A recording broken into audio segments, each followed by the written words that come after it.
Welcome to the Revolutionary Debate. I am your host, Ben Rosa. We are here to discuss what revolution is the best. We have brought together the leaders of the revolution to discuss which was the most revolutionary. You all have a few seconds to give a bit of background information about your revolution before the real debate starts. Firstly, we give the mic to Maximilien Robespierre of the French Revolution. The glorious French Revolution took place in France in the years between 1789 and 1799, the best decade to ever exist. Now that's all the time we have. Next, on to Toussaint Louverture of the Haitian Revolution. The independent state of Haiti and its beautiful frontier engaged in a revolution for independence, freedom, and equality. We fought for this revolution in our home country, then called Saint-Domingue, from 1791 to 1804. Wait, why do you get more time than me? Mr. Robespierre, please be quiet. It's alright, I'm finished now. Wow, that guy's awesome. Now on to Mr. Don Miguel Gregorio Antonio Ignacio Hidalgo Castilla y Galaga Mondarte Villaseñor of the Mexican Revolution. Please, just call me H-Dog. Okay, H-Dog, please continue.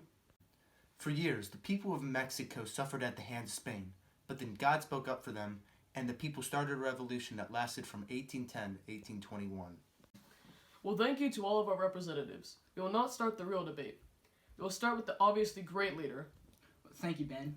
Toussaint Louverture. Am I supposed to go first? Oh, fine, so Mr. Oh yeah, Robespierre. You now have a minute and a half to make your claim. Well... You now have a minute left.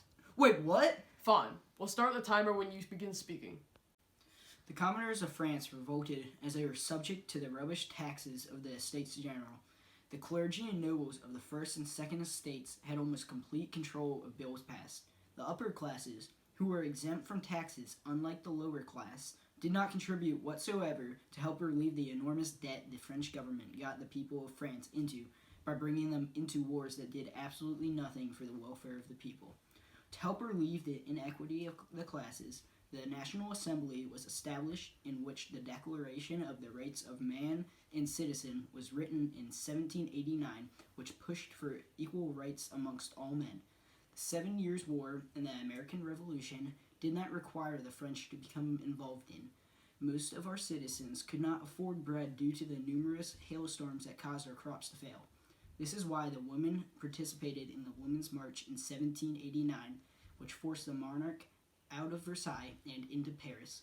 Additionally, one of the largest annoyances of the people was how the monarchs lived an overindulgent life while the commoners suffered to find enough food to keep their families from starving. I agree that the upper classes were terrible people. They profited so much from my people's work in the fields harvesting sugar and other crop for their indulgences. Well, okay. Throughout the magnificent French Revolution, the absolute monarch was completely abolished, as well as the privilege of the upper classes were questioned. That is where your revolution fails. Was the food crisis solved? Did the revolution end authoritarian rule? No, it didn't. Moderator, can you please control this imbecile? It is a valid point, and I do not appreciate being addressed that way. Well, whatever. French Revolution managed to end feudalism, which was... But did that fix the economic crisis? What is going on? I thought I had time to speak uninterrupted. And your time is up anyway. H-Dog, please begin your claim. Okay, the Mexican Revolution started because of the mistreatment of the lower social classes, the unfair land distribution between the upper-class peninsulares and everyone else, and because Napoleon conquered Spain and preoccupied to the point of which they can no longer control us. So you owe France a little. Without us revolting and placing Napoleon into power, he would not have been able to conquer Spain and allow you to revolt. Please do not interrupt, Mr. Robespierre. But Toussaint interrupted. I said not to interrupt. Anyway, in the revolution, some large contributions to its success were the negotiation of the Plan of Iguala in 1821 that stated that Mexico could become independent with a monarch as the head of state, and the signing of the Treaty of Cordoba later that year, which forced the Spanish viceroy to give up his power and to give up fighting. Spanish loyalists and the viceroy in Mexico resisted the Mexican Revolution because they didn't want to lose their power and wealth in Mexico. The revolution resulted in an independent Mexico that was set up as a constitutional monarchy with no class distinctions. Well, I should only need a minute or two for my reasoning. You know what? Because you are selfless, you can have 2 minutes to give your explanation. Are you kidding me? You fool! Be quiet while Toussaint is talking. Well, thank you. In our revolution, the causes were long-term. For many, many years, the people of color have been oppressed. From the slaves working on their plantations for unreasonable hours to even the free men of color who were led by one of the first leaders, Vincent Oje, who attempted to lead the free men of color to have the same rights that the free whites have. Though he was executed in 1791, his ideas lived on, and in the same year the freed men of color gained the right to vote. The Haitian Revolution was so revolutionary because we gained independence, fought off, and beat one of the greatest nations in Europe at that time. You didn't really beat us. It was mainly the yellow fever that defeated us. Mr. Robespierre, do I really have to throw you out of this room myself? Because I will if you interrupt the legendary Toussaint again. This is becoming ridiculous. What was that? Nothing. Continue, Toussaint. Sure, there were many major events that went on during our glorious revolution. In the early years, OJ led many of the freed slaves in protests for equal rights. They ended up getting the same rights as whites in 1791.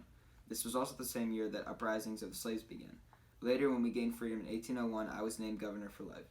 During our uprisings, the French government sent many troops over to suppress us because we were in the most profitable colony, and they were broke after the 7 Years' War and the American Revolution. That concludes the main debate. It is now time to begin the counter-argument portion of this event. You may now all argue with each other freely. Begin. Toussaint's idea of revolution managed to put Haiti in enormous debt for over a century. That was all your country's fault. Besides, France tried to alleviate their debt by selling a large amount of territory for a low sum of money. The debt Haiti was put under as a result of your country's stupidity to engage in the American Revolution and the 7 Years' War. The French Revolution was a result of its own government's faults. Well, our revolution did get rid of the absolute monarchy. And it only managed to replace the absolute monarchy with the consulate, which was dominated by Napoleon. Even the aristocracy you tried so hard to get rid of was eventually reinstated. Shouldn't be talking, Hidalgo. Your revolution put Mexico into a monarchy that lasted less than a year before being replaced. Not very successful, in my opinion. However, Toussaint, your revolution led Haiti into being run by the brutal dictatorship of Dessalines, your right-hand man. Don't attack me. Robespierre was practically a dictator during the Great Terror. He mercilessly executed so many innocent people. That does not deserve the title of the greatest revolution. Besides, the Haitian Revolution restored the freedom of hundreds of thousands of slaves and maintained it into the present day. That is pretty amazing. Alright, that is all the time we have today. I'll be back after a brief discussion with the judges to announce the winner.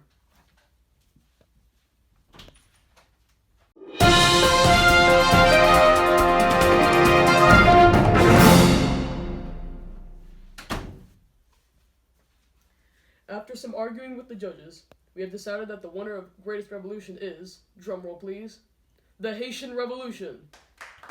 This debate is rigged! Congrats, Toussaint. Thank you so much, Ben. I will happily accept this title. You deserve it, Toussaint. You're an amazing person. There was no doubt in my mind that you and the Haitian Revolution were right from the beginning. Goodbye, viewers, and have a good day.